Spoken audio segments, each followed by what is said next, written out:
Continuando a gravação.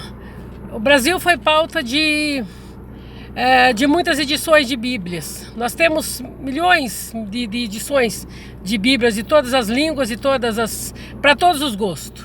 Mas nós estamos vendo pessoas sem conteúdo nenhum. A palavra de Deus diz assim: erreis por não conhecer as Escrituras. Erreis porque conhece muito, como a Bíblia foi feita, mas não conhece o conteúdo da Bíblia, não conhece a palavra de Deus, não tem uma vida no altar do Senhor, não são crentes de Bíblia. Nós precisamos voltar a pesquisar, a conferir na palavra de Deus se as coisas estão sendo faladas como deve ser, se o pregador está falando corretamente, se a palavra de Deus ela está sendo pregada como ela deve ser. O que acontece é o seguinte: esse negócio de nós termos telão na igreja, de toda a igreja brasileira ter telão e até fora do Brasil, ajuda bastante aquele novo convertido. Mas o crente de raiz, ele tem que usar a Bíblia, tem que usar a palavra de Deus. Por que tem que usar a palavra de Deus? Porque ele tem que conferir se algo está falando corretamente, se o pregador está falando o que está na Bíblia. Porque muitas vezes a pessoa está pregando e ela está falando errado. Já vi muito pregador pregar errado e as pessoas não estão procedendo como os crentes bereanos. Nós temos que ser como os crentes de Bereia, estar conferindo se a palavra de Deus está correta com o que o pregador, se a palavra do pregador está correta com a palavra de Deus. Não, nós estamos vendo o crente muito inchado, com muita sabedoria e pouco de palavra de verdade, palavra de conhecimento, né? Então nós temos que voltar a praticar, voltar a ter conhecimento, voltar a ter sabedoria, voltar a estudar a palavra de Deus, nua e crua como ela é, não ficar simplesmente sabendo histórias, como foi feito, em que papel foi feito, em que tempo foi feito. Hoje nós temos muitas teologias, hoje nós temos muita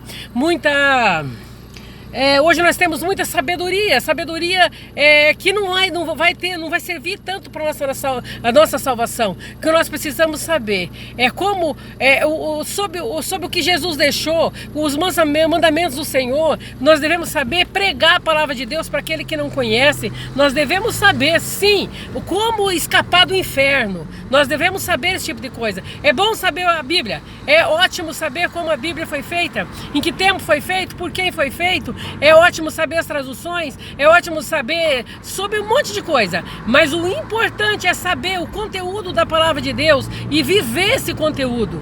É isso que está faltando. A Bíblia diz: erreis por não conhecer as Escrituras. Conhece a Bíblia por fora da capa, mas não conhece as letras, o que está sendo falado dentro da própria palavra de Deus. Infelizmente não está sendo conhecido. Nós temos que voltar a estudar a palavra de Deus como ela é, voltar. Quando a tecnologia entra dentro da igreja, a tecnologia veio, não é para eu não abrir minha Bíblia, não é para eu deixar minha Bíblia em casa, não é isso que a tecnologia veio. Ela veio ajudar aquelas pessoas que não têm alcance da Bíblia, muitas vezes não têm a Bíblia, mas se eu tenho, a minha obrigação é levar minha Bíblia para a casa do Senhor. A minha obrigação é estudar a palavra de Deus em casa. A minha obrigação e meu dever é esse daí, porque quando a Bíblia é colocada no telão, fica só aquele texto, somente aquele versículo. E tem pregadores que falam bem assim: vamos ler o texto tal, versículo tal, e depois quando é lido ele fala: agora você fecha a tua Bíblia e coloca ela no banco. Pelo amor de Deus, onde é que está fechar a Bíblia? Não, a Bíblia tem que permanecer aberta na mão do crente. A Bíblia tem que estar aberta e o crente tem que estar conferindo tintim por tintim se o pregador está falando corretamente. Esse que é o objetivo. Esse é o objetivo do cristão. Esse que é o que os crentes bereanos falavam. Ele não cria simplesmente, eles não acreditavam simplesmente no que a pessoa estava pregando. Eles acreditavam, eles conferiam palavra por palavra para ver se o pregador, o missionário que estava pregando, estava falando uma coisa como deve ser. Então nós temos que voltar a esse tipo de coisa. Nós temos que voltar a amar a palavra do Senhor. Nós temos que voltar a escrever, a pesquisar. O celular é muito bom, o celular é maravilhoso, mas cantar com o celular na mão, gente, é uma tremenda falta de respeito. Olha, tem muita gente que faz isso, eu não aprovo, e que Deus me livre fazer tal coisa, a não ser no extremo. O celular é extremo, é quando faltou, é quando não existe nada mais para você usar, aí sim você usa o celular. Mas se você tem tempo de estudar, se você tem tempo de ensaiar, se a tua obrigação é ensaiar, tua obrigação é escrever, tua obrigação é copiar aquilo que está sendo, que foi feito, aquilo que você vai cantar, aquilo que você vai falar. Você não vai usar o celular como um caderno de hino. É uma tremenda falta de respeito dentro da casa do Senhor. Então a tecnologia está aí para nos ajudar, mas não é para tirar o lugar de um culto maravilhoso. Não é para tirar o lugar de um caderno de hino, de uma pasta, de uma... Não tem lógica a pessoa pegar e fazer isso. Eu olho, desculpa quem faz isso, mas eu olho como uma tremenda falta de respeito. A pessoa usar até uma folha de papel tem mais serventia. Até uma folha que você escreva, uma folha que você copia teu hino e leva com a folha na mão, tem mais autoridade, mais dominância, mais respeito do que cantar com o celular na mão. Me desculpa quem faz esse tipo de coisa.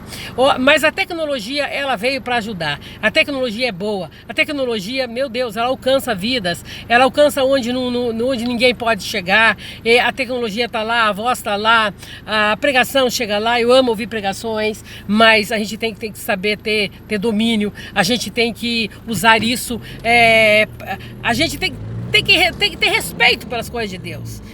Celular não é Bíblia, apesar de nós termos um monte de Bíblia ali dentro do celular, temos milhões de coisas lá de Deus. Celular não é Bíblia, celular é pra gente fazer uma pesquisa, celular é que nem eu trabalho numa florista, eu chego lá, chega lá pessoas e perguntam pra mim sobre alguma coisa, na hora eu entro no Google e respondo pra pessoa e a pessoa fica satisfeita. Celular é pra isso, é pra uma pesquisa, mas não é pra ela tomar o lugar da Bíblia, não é pra ela tomar o lugar de nada que você tenha que levar pro culto pra cultuar, que através dele você vai cultuar a Deus. Tá bom? Era essa palavra que eu tinha que falar, porque há muito tempo que eu sinto isso na minha vida. Eu sei que muita gente vai discordar de mim, como sempre, né?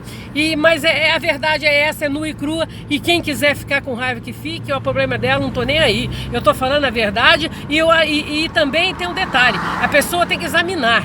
A pessoa tem que ver, a pessoa tem que ter desconfiômetro para saber o que é agradável aos olhos de Deus e o que não é. Julgue-se a si mesmo, se o que está fazendo é correto perante Deus. Nadab e Abiú morreram porque ofereceram fogo estranho. Eles eram sacerdotes, eles eram ungidos, eles eram separados para Deus, mas ofereceram de maneira estranha o que era santo. E o que eles tiveram? A morte. Que você receba essa palavra em nome de Jesus. Tenha um dia abençoado na presença do Senhor. Amém.